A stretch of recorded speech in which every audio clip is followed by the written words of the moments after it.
اصل کہانی سنانے سے پہلے یہ ضروری معلوم ہوتا ہے کہ ان واقعات سے پہلے کے دور کو دیکھا جائے۔ صلاح الدین ایوبی کے نام، اس کی عظمت اور تاریخ اسلام میں اس کے مقام اور کارناموں سے کون واقف نہیں۔ ملت اسلامیہ تو اسے بھول ہی نہیں سکتی، مسیح دنیا بھی اسے ہمیشہ یاد رکھے گی۔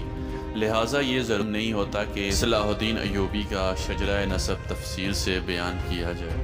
ہم جو یہ کہانی سنانے لگے ہیں وہ اس نوعیت کی ہے جس کی وسعت کے لیے تاریخ کا دامن تنگ ہوتا ہے۔ وہ تفصیلات واقعہ نگار اور قلم کاروں کی ریکارڈ کی ہوئی ہوتی ہے، کچھ سینہ بسینہ اگلی نسلوں تک پہنچتی ہے۔ تاریخ کے دامن میں صلاح الدین ایوبی کے صرف کارنامے محفوظ کیے گئے ہیں۔ ان سازشوں کا ذکر بھی کم آیا ہے جو اپنوں نے اس کے خلاف کی۔ اس کی بڑھتی ہوئی شہرت اور عظمت کو داغدار کرنے کے لیے اسے ایسی لڑکیوں کے جال میں پھنسانے کی بار بار کوشش کی گئی جن کے حسن میں طلسماتی اثر تھا۔ تاریخ اسلام کا یہ حقیقی ڈرامہ 23 مارچ 1149 کے روز سے شروع ہوتا ہے جب صلاح الدین ایوبی کو مصر کا وائسرائے اور فوج کا کمانڈر ان چیف بنایا گیا۔ اسے اتنا بڑا رتبہ ایک تو اس لیے حکمران خاندان کا نونہال تھا اور دوسرا اس لیے کہ جوانی کی عمر میں ہی وہ فن حرب و ضرب کا ماہر ہو گیا تھا۔ اس کے ذہن میں حکمرانی کے معنی بادشاہ ہی نہیں، اسلام کی پاسبانی اور قوم کی عظمت اور فلاح بہبود تھی۔ اس کا جب شعور بیدار ہوا تو پہلی خلش یہ محسوس کی کہ مسلمان حکمرانوں میں نہ صرف یہ کہ اتحاد نہیں بلکہ وہ ایک دوسرے کی مدد سے بھی گریز کرتے ہیں۔ وہ عیاش ہو گئے تھے۔ شراب اور عورت نے جہاں ان کی زندگی رنگین بنا رکھی تھی، وہاں عالم اسلام اور خدا کے اس عظیم مذہب کا مستقبل تاریک ہو گیا تھا۔ ان امیروں، ان کے وزیروں اور مشیروں کے حرم میں غیر مسلم لڑکیوں سے بھرے ہوئے ہوتے۔ زیادہ تر لڑکیاں یہودی اور عیسائی تھیں جنہیں خاص تربیت دے کر ان حرموں میں داخل کیا گیا تھا۔ غیر معمولی حسن اور اداکاری میں کمال رکھنے والی یہ لڑکیاں مسلمان حکمرانوں اور سربراہوں کے کردار اور قومی جذبے کو دیمک کی طرح کھا رہی تھی۔ اس کا نتیجہ یہ تھا کہ صلیبی جن میں فرینک خاص طور پر قابل ذکر ہے، مسلمانوں کی سلطنتوں کے ٹکڑے ہڑپ کرتے چلا جا رہا تھا اور بعض مسلمان حکمران شاہ فرینک کو سالانہ ٹیکس یا جزیہ ادا کر رہے تھے جن کی حیثیت گنڈا ٹیکس کی سی تھی۔ صلیبی اپنی جنگی قوت کے رعب سے اور جھوٹے موٹے حملوں سے حکمرانوں کو ڈراتے رہتے، کچھ علاقوں پر قبضہ کر لیتے، تاوان اور ٹیکس وصول کرتے۔ ان کا مقصد یہ تھا کہ آہستہ آہستہ دنیا اسلام کو ہڑپ کر لیا جائے۔ مسلمان حکمران اپنی رعایا کا خون چوس کر ٹیکس دیتے تھے۔ ان کا مقصد یہ تھا انہیں عیش و عشرت میں پریشان نہ کیا جائے۔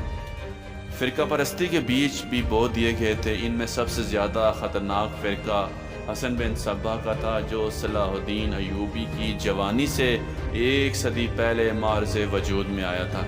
یہ مفاد پرست فرقہ تھا، بے حد خطرناک اور پراسرار لوگ تھے۔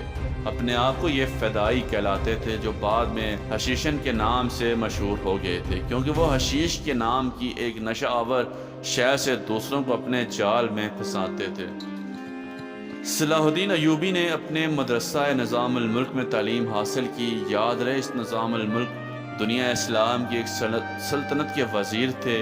یہ مدرسہ انہوں نے قائم کیا تھا جس میں اسلامی تعلیم دی جاتی اور بچوں کو اسلامی نظریات اور تاریخ سے بروکار کیا جاتا تھا۔ ایک مورخ ابن الطاہر کے مطابق نظام الملک حسن بن صبا کے فدائیوں کا پہلا شکار ہوا تھا کیونکہ وہ رومیوں کی توسیع پسندی کی راہ میں چٹان بنے ہوئے تھے۔ رومیوں نے 1091 عیسوی میں فدائیوں کے ہاتھوں قتل کروا دیا تھا۔ ان کا مدرسہ قائم رہا۔ صلاح الدین ایوبی نے وہیں تعلیم حاصل کی۔ اسی عمر میں اس نے سپاہ گیری کی ترتیب اپنے بزرگوں سے لی۔ نور الدین زنگی نے اسے جنگی چالیں سکھائیں، ملک کے انتظامات کے سبق دیے اور ڈپلومیسی میں مہارت دی۔ اس تعلیم اور تربیت نے اس کے اندر وہ جذبہ بیدار کر دیا۔ اس نے آگے چل کر اسے صلیبیوں کے لیے بجلی بنا دیا۔ جوانی میں ہی اس نے وہ ذہانت اور اہلیت حاصل کر لی تھی جو ایک سالار اعظم کے لیے ضروری ہوتی ہے۔ صلاح الدین ایوبی نے فن حرب و ضرب میں جاسوسی، کمانڈو اور گوریلا آپریشن کو خصوصی اہمیت دی۔ اس نے دیکھ لیا تھا کہ صلیبی جاسوسی کے میدان میں آگے نکل گئے ہیں اور وہ مسلمانوں کے نظریات پر نہایت کارگر حملے کر رہے ہیں۔ صلاح الدین ایوبی نظریات کے محاذ پر لڑنا چاہتا تھا جس میں تلوار استعمال نہیں ہوتی۔ اس کہانی میں آگے چل کر آپ دیکھیں گے اس کی تلوار کا وار تو گہرا ہوتا ہی تھا، اس کی محبت کا وار اس سے کئی زیادہ کارگر ہوتا تھا۔ اس کے لیے تحمل کی ضرورت ہوتی تھی جو اس نے جوانی کی عمر میں ہی اپنے آپ میں پیدا کر لی تھی۔ اسے جب مصر کا وائسرائے اور کمانڈر ان چیف بنا کر مصر بھیجا گیا تو اس نے سینئر افسران نے ہنگامہ برپا کر دیا جو اس عہدے کی آس لگائے بیٹھے تھے۔ ان کی نگاہوں میں صلاح الدین ایوبی ابھی طفل مکتب تھا۔ اس طفل مکتب نے جب ان کا سامنا کیا، اس کی باتیں سنی تو ان کا احتجاج سرد پڑ گیا۔ مورخ لین پول کے مطابق صلاح الدین ایوبی ڈسپلن کا بڑا ہی سخت ثابت ہوا۔ فری عیش اور آرام کو اپنے لیے اور اپنی افواج کے لیے حرام قرار دے دیا۔ اس نے اپنی دماغی اور جسمانی قوتوں کو صرف اس مقصد پر مرکوز کر دیا کہ سلطنت اسلامیہ کا مستحکم کرنا ہے اور صلیبیوں کو اس سرزمین سے نکالنا ہے۔ فلسطین پر وہ ہر قیمت پر قبضہ کرنا چاہتا تھا۔ اس نے یہی مقصد اپنی فوج کو دیا۔ مصر کا وائسرائے بن کر اس نے کہا، خدا نے مجھے مصر کی سرزمین دی ہے، اس کی ذات باری مجھے فلسطین بھی ضرور عطا کرے گی۔ مگر مصر پہنچ کر اس پر انکشاف ہوا اس کا مسلمان بھائیوں نے اس کی راہ میں بڑے بڑے حسین جال بچھائے رکھے ہیں جو صلیبیوں کے عزائم اور جنگی قوت سے زیادہ خطرناک ہیں۔ مصر میں صلاح الدین ایوبی کا استقبال جن انظامہ نے کیا، ان میں ناجی نام کا ایک سالار خصوصی اہمیت کا حامل تھا۔ ایوبی نے سب کو سر سے پاؤں تک دیکھا۔ اس کی ہونٹوں پر مسکراہٹ اور زبان پر پیار اور محبت کی چاشنی تھی۔ بعض پرانے افسران نے اسے ایسی نگاہوں سے دیکھا جن میں طنز تھی اور تمسخر بھی تھا۔ وہ صلاح الدین ایوبی کو صرف نام سے واقف تھے یا اس کے متعلق یہ جانتے تھے کہ وہ ایک حکمران خاندان کا فرد اور اپنے چچا کا جانشین ہے۔ وہ یہ بھی جانتے تھے کہ نور الدین زنگی کے ساتھ اس کا کیا رشتہ ہے۔ ان کی نگاہوں میں صلاح الدین ایوبی کی اہمیت بس اس کے خاندان کی بدولت تھی، یا اس وجہ سے انہوں نے اسے اہمیت دی کہ وہ مصر کے فوجیوں کا وائسرائے بن کے آیا تھا۔ اس کے سوا انہیں صلاح الدین ایوبی کا کوئی وقت نہ دی۔ ایک بوڑھے افسر نے اپنے ساتھ کھڑے افسران کے کان میں کہا، بچہ ہے، اسے ہم پا لیں گے۔ مورخ اور اس وقت کے واقعہ نگار یہ نہیں بتا سکتے کہ صلاح الدین ایوبی نے ان لوگوں کی نظریں بانپ لی تھی یا نہیں۔ وہ استقبال کرنے والے اس ہجوم میں بچہ لگ رہا تھا، البتہ جب وہ ناجی کے سامنے مصافحے کے لیے رکا تو ایوبی کے چہرے پر تبدیلی سی آ گئی۔ وہ ناجی سے ہاتھ ملانا چاہتا تھا، لیکن ناجی جو اس کے باپ کی عمر کا تھا سب سے پہلے درباری خوشامدی کی طرح جھکا، پھر ایوبی سے بغل گیر ہو گیا۔ اس نے ایوبی کی پیشانی چوم کر کہا، میرے خون کے آخری قطرہ بھی تمہاری جان کی حفاظت کے لیے بہے گا۔ تم میرے پاس زنگی اور شیرکوہ کی امانت ہو، میری جان عظمت اسلام سے زیادہ قیمتی نہیں۔ صلاح الدین ایوبی نے ناجی کے ہاتھ چوم کر کہا، محترم، اپنے خون کا ایک قطرہ سنبھال کے رکھیں، صلیبی سیاہ گٹاؤں کی مانت چھا رہے ہیں۔ ناجی جواب میں صرف مسکرایا جیسے صلاح الدین ایوبی نے کوئی لطیفہ سنایا ہو۔